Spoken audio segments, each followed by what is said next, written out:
I am absolutely loving the current timeline that Canadian politics is on. Justin Trudeau is such an abysmally unpopular prime minister that not only is he having to avoid the Canadian people for the obvious reasons, but now he's having to avoid his own Liberal MPs. His Liberal caucus wants to have a national caucus meeting to discuss his ongoing leadership of the country and the Liberal Party. And Justin Trudeau is flying around the country doing press conferences, ducking his own MPs, and then giving these really pathetic answers to justify why actually everything's completely hunky dory. And even though I don't want to talk to any of my Liberal MPs, I'm still open to talking. I just don't want to actually talk to them, but we can discuss things, over the phone through some mediators, but not directly because I don't want to hear about any of the issues. It's the stuff is hilarious to watch. The amount of hubris this man has that he cannot cut through to act like a normal person and deal with the issues is hilarious to me, and I'm here for it. With all due respect, my two colleagues have asked the same question and they have not received a specific answer. The question is, will you hold a national in-person caucus with your party, with the MPs? As I've said, I will continue to engage and to talk and to listen and to meet with all my MPs from across the country. Just not in the national caucus meeting with all of them in person. He'll have dialogues with them, but he doesn't want to actually meet the people because they don't like him. And like whenever the Canadian people have a negative approval rating of Justin Trudeau, he just stops doing town halls, he stops meeting with average people, and everything becomes very scripted. Now Justin Trudeau is having to talk to his own colleagues through mediators and through scripted events. He does not actually want to have real human interactions with people who have anything to complain about. To talk about how we can both understand what we need to improve on, given last week's by-election. Okay. No. You don't need to improve on stuff. You need to stop doing things. This is such a weaselly way of framing the issue. After they lost the Toronto St. Paul by-election, which is one of the deepest of red ridings, he wants to talk about what we can improve on. No. You should be talking about how you failed, what things that you should stop doing, what policies Canadians do not like, and you should just outright scrap.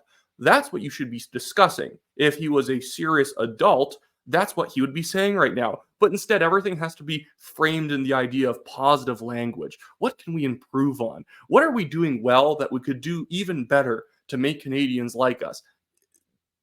People don't like you because you failed at things, not because you've just not improved enough. Defeat, but also how we continue to be there for Canadians in a really important moment.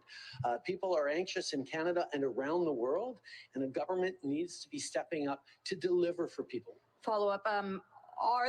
There are members of your caucus that are considering leaving if you do stay on. What's your reaction to that? And are you willing to stay on and lose members of your caucus?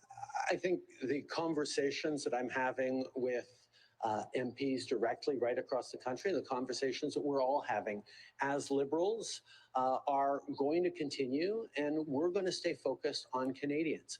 I can't speak to what people in the media are thinking. That's your job.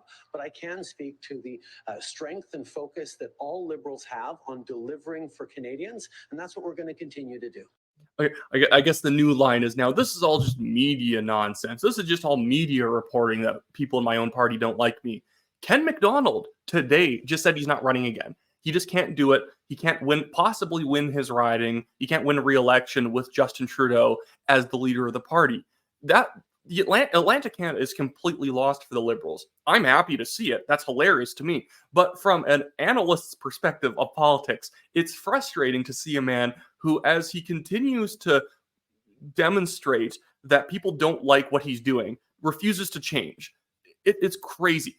MP Wayne Long, also another MP from the Maritimes, from New Brunswick, is the first MP to put his name to calls for the National Caucus meeting to discuss Justin Trudeau's leadership. He wouldn't do it. George Chahal out in Calgary Skyview, wants to have the conversation happen. The conversation's not happening. Notice that all the people who are willing to put their names on the record right now are people in these districts that they just cannot win if Justin Trudeau sticks around. But Justin Trudeau doesn't care. He couldn't possibly lose Papineau, although fingers crossed, it'd be hilarious if he even lost his own district. He actually only won Papineau by 50%. in 2021, which is a good amount of votes. But considering that there's 2 other parties that can punch above 20%, if he slips a little bit, Papineau could be in play. I actually might want to talk about that in a future video. But it just demonstrates that when you wake up every morning and ego and hubris is the way you operate on a daily basis, 9 years into doing that, it's really hard to actually self-correct.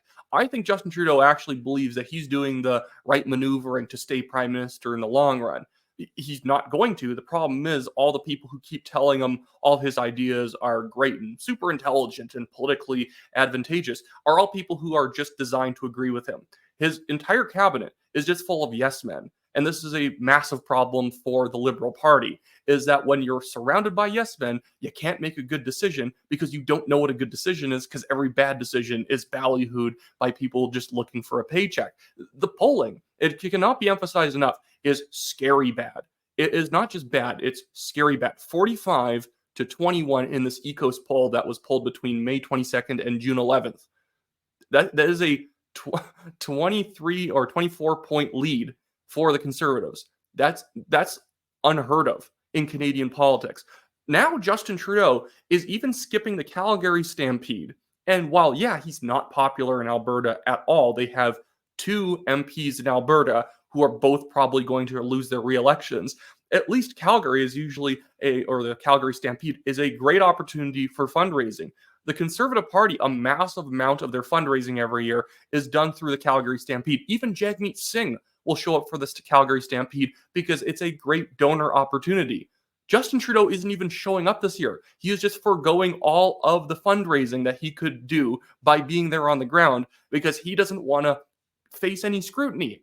When you are literally making decisions to protect yourself from criticism, when showing up even to face criticism could get you hundreds of thousands of dollars to run for re-election with, you're an idiot. What's wrong with you? Again, I'm a conservative. I want to see the Liberals go down in flames. But at the same time, I at least want to fight a competent opponent because that's more interesting. Like right now, the Conservatives are playing on pure easy mode. And in a certain sense, that's a bad thing because the Conservatives are just let to win the election. Like the Conservatives don't even really win as much as Justin Trudeau just fails to even play the game.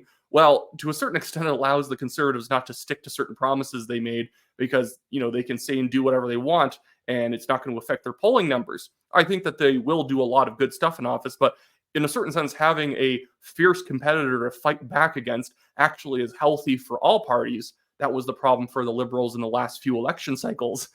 Andrew Scheer and Erin O'Toole were not real opponents, so Justin Trudeau did not have to correct any policy failures he had created. But that's just the cycle of politics for you, I guess.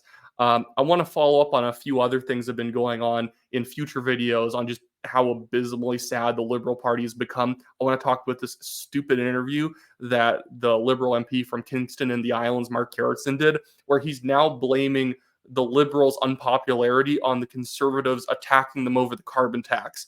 And he pretends that up until 5 seconds ago, when Pierre Poilievre entered the scene, the carbon tax was super popular. Just the Conservatives propagandized against it. No, it wasn't. You guys only won a minority in 2019 and 2021. But supposedly the carbon tax was a big vote winner back then. It wasn't. Erin O'Toole lost the 2021 election because he refused to fight the Liberals on the carbon tax. He reversed himself on that. Whenever a Conservative reverses themselves on an issue, betrays their own Conservative voters to win phantom Liberal voters who will cross over if you water down your policy book enough, that's how you lose. That's just how you lose politics. You need to serve your base first and then try and win some voters in the middle. And you don't win them by watering down the playbook. You win them over by winning them over, by marketing to them smarter, by explaining your policy book better. That's how you do this. But anyways, that should be it for me today, guys. I just want to quickly plug my legal fundraiser in the description below. It's the Give, Send, Go link in the description. We have a billionaire developer from China suing us for defamation that in over 2.5 years, he has not even provided any evidence to show that we defamed him. He's just simply suing us for, I guess, ego reasons. I don't know. You'd have to ask him, and he probably still wouldn't tell you why. But this has cost us around $30,000 at this point. So if you want to contribute anything to the fundraiser, it really helps us be able to pay off some of these legal bills without having to divert money away from what we're using to try and grow the National Telegraph's YouTube channel as well as the website.